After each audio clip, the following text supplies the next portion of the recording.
नमस्कार, आप देख रहे हैं SPN 9 न्यूज और मैं हूं आपके साथ मनीष कुमार सैनी। दिल्ली में चुनावी दंगल के चलते कहीं ना कहीं भारतीय जनता पार्टी और आम आदमी पार्टी के बीच सियासी घमासान तेज होता हुआ नजर आ रहा है और ऐसे में इस चुनावी दंगल में भारतीय जनता पार्टी और आम आदमी पार्टी के बीच ही सीधे तौर पर मुकाबला देखा जा रहा है। हालांकि इस बार के विधानसभा चुनाव में कांग्रेस भी पूरे दमखम के साथ चुनावी मैदान में उतरती हुई नजर आ रही है, लेकिन सीधे तौर पर अगर टक्कर किसी की देखी जा रही है तो वो भारतीय जनता पार्टी और आम आदमी पार्टी, क्योंकि पिछले 10 सालों से दिल्ली की सत्ता पर बरकरार आम आदमी पार्टी यहां 2 बार सरकार बनाती हुई नजर आई। भारतीय जनता पार्टी की अगर बात करें तो पिछले 27 सालों से भारतीय जनता पार्टी के लिए दिल्ली की राजनीति में सूखे का माहौल बना हुआ है, क्योंकि भारतीय जनता पार्टी पिछले 27 सालों में एक भी बार दिल्ली के अंदर सरकार बनाने में कामयाब नहीं हो पाई। और ऐसे में अब दिल्ली के अंदर सियासत पूरी तरह से गर्माती हुई नजर आ रही है। सीएम योगी आदित्यनाथ को चुनावी मैदान में उतार दिया जाता है प्रचार करने के लिए।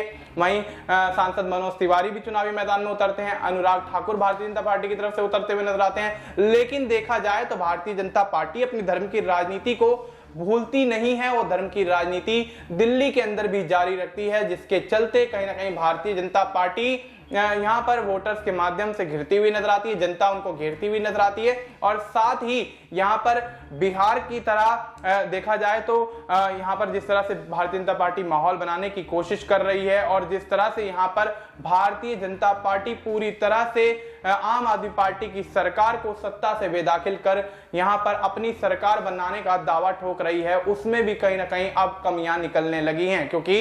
योगी आदित्यनाथ, मनोज तिवारी यहां पर कानून व्यवस्था को लेकर सवाल उठाते हुए नजर आ रहे हैं। और कानून व्यवस्था की अगर बात करें तो गृह मंत्रालय अमित शाह के अंतर्गत आता है और कानून की जिम्मेदारी, कानून व्यवस्था की जिम्मेदारी अमित शाह के ऊपर आ जाती है। और ऐसे में क्या यहां पर योगी आदित्यनाथ और मनोज तिवारी जैसे बड़े चेहरे भारतीय जनता पार्टी की मुश्किलें बढ़ा रहे हैं, इस पर विस्तार से चर्चा करेंगे हमारे सहयोगी वफा वाग के साथ। वफा, बहुत बहुत स्वागत है आपका। वफा, किस तरह से देखते हैं योगी आदित्यनाथ का दिल्ली में चुनावी मैदान में उतरना और हिंदू पक्ष की तरफ से यहां पर राजनीतिक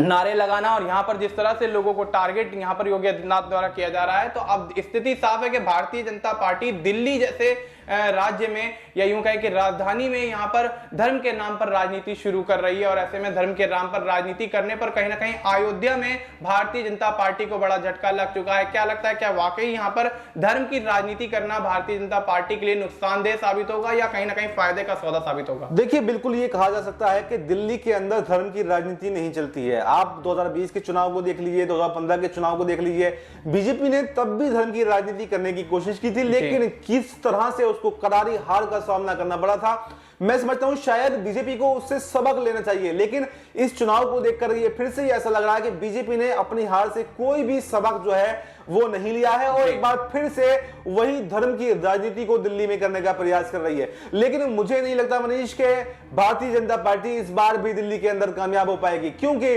और जैसे योगी आदित्यनाथ की बात कर लें, योगी आदित्यनाथ एक हिंदुत्ववादी चेहरे के रूप में देखे जाते हैं और योगी आदित्यनाथ की जो दिल्ली के अंदर सभाएं हैं वो ऐसे एरिया में रखी गई हैं जहां पर मुस्लिम बहुल इलाके हैं, यानी वही तुष्टीकरण करने की कोशिश जो है यहां पर की जा रही है, जो उन्होंने महाराष्ट्र के अंदर जाकर के की थी। महाराष्ट्र के अंदर योगी आदित्यनाथ ने क्या नारा लगाया था कि बटोगे तो कटोगे। फिर उसके बाद में इस नारे का उनके सहयोगियों ने, वहां की जनता ने, जब बीजेपी घिरने लगी, उन सहयोगियों ने उस पर सवाल उठाए तो फिर उसको नरेंद्र मोदी जी को जाकर के खुद इस नारे की काट में एक और नारा देना पड़ा था। वो नारा था कि एक हैं तो सेफ हैं। तो यानी मैं समझता हूं बीजेपी ने यहां पर योगी आदित्यनाथ को दिल्ली के अंदर चुनाव प्रचार में उतारकर बहुत ज्यादा बड़ी गलती जो है वो कर दी है, क्योंकि इससे कोई भी फायदा जो है वो नहीं होने वाला है, बल्कि ऐसा हो सकता है कि इसका सीधा सीधा नुकसान जो है वो बीजेपी को उठाना पड़े। क्योंकि जब आप तुष्टीकरण करने की कोशिश करते हैं, जब आप एक धर्म के लोगों को जोड़ने की कोशिश करते हैं और वो दिल्ली के अंदर संभव नहीं है, तो ऐसे में ऐसा तो हो सकता है कि जो आपके विपक्षी हैं, क्योंकि जो मुस्लिम जगहों पर जैसे सभाएं की जा रही हैं, तो मुस्लिम एक हो जाएं, तो मुस्लिम अगर एक होंगे तो इसका सीधा सीधा नुकसान यहां पर भारतीय जनता पार्टी को हो सकता है और उसकी तुष्टीकरण की राजनीति जो है हर बार की तरह दिल्ली के अंदर विफल हो सकती है। जी बिल्कुल, तो ऐसे में भारतीय जनता पार्टी को यहाँ योगी आदित्यनाथ को चुनावी मैदान में उतारना भारी पड़ सकता है। उनकी बयानबाजी, उनके शब्द कहीं ना कहीं भारतीय जनता पार्टी के लिए घातक साबित हो सकते हैं। मुस्लिम बहुल इलाकों में योगी आदित्यनाथ रैलियां करते हुए नजर आ रहे हैं और मुस्लिम बहुल इलाकों में मुस्लिमों को टारगेट करना, हिंदुत्व को बढ़ावा देना, क्या भारतीय जनता पार्टी इन मामलों को लेकर कहीं ना कहीं घिरती हुई नजर आएगी या फिर दिल्ली की जनता भारतीय जनता पार्टी को अपना यहां पर सरकार के तौर पर चुनती हुई नजर आएगी? क्योंकि देखा जा रहा है तमाम राज्यों में भारतीय जनता पार्टी ने जिस तरह से हिंदुत्व की राजनीति का कार्ड खेलकर सरकारें बनाई हैं और यहां पर पुरानी सरकारों को जड़ से उखाड़ फेंकने का काम किया है, वही हथकंडा कहीं ना कहीं भारतीय जनता पार्टी दिल्ली में अपनाती हुई नजर आ रही। लेकिन आम आदमी पार्टी भी पूरे जोरों शोरों से भारतीय जनता पार्टी की काट के लिए पहले ही तमाम योजनाओं के माध्यम से दिल्ली की जनता को साधने का प्रयास कर चुकी है।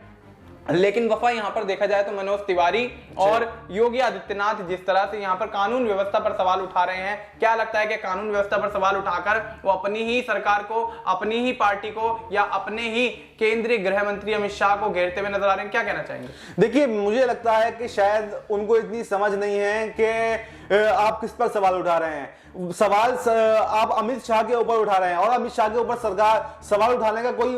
मतलब ही नहीं बनता, क्योंकि आपकी पार्टी के नेता हैं तो आप जाकर उनसे बात कीजिए ना, आप उनको समझाइए ना। अगर कोई ऐसा लगता है जो क्राइम की व्यवस्था है दिल्ली के अंदर, कानून की व्यवस्था है, वो अगर उसमें क्राइम बढ़ रहा है तो आप अमित शाह से बात कीजिए। आप मंच से खड़े होकर क्या बोल रहे हैं? आप क्या इसमें ये भी नहीं कर सकते अगर हम सरकार में आएंगे तो कानून व्यवस्था को अच्छा कर देंगे? क्योंकि कानून व्यवस्था, ये हर व्यक्ति जानता है कि दिल्ली की कानून व्यवस्था केंद्रीय गृह मंत्रालय के अंतर्गत आती है और केंद्रीय गृह मंत्री अमित शाह हैं और बीजेपी की सरकार है, तो कानून व्यवस्था का मुद्दा तो सीधा सीधा बीजेपी से जुड़ा हुआ है। लेकिन हर जगह की तरह शायद वो ये जैसे हर जगह वो प्रचार करने जाते हैं तो ये भूल गए शायद कि इस वक्त वो दिल्ली के अंदर प्रचार कर रहे हैं। शायद वो महाराष्ट्र समझ रहे होंगे, चाहे वो दूसरे राज्य समझ रहे होंगे कि जहां पर कानून व्यवस्था अच्छी नहीं होगी। लेकिन यहां पर मैं समझता हूं बड़ी भूल उन्होंने कर दी है, क्योंकि अपनी ही सरकार पर सवाल खड़े करना कहीं ना कहीं बीजेपी के लिए एक चुनौतीपूर्ण जरूर हो सकता है, क्योंकि जनता अब समझ चुकी है कि बीजेपी जो दोगले वादे करती है, दोगले दावे करती है, उस पर कभी भी खरा नहीं उतरती है।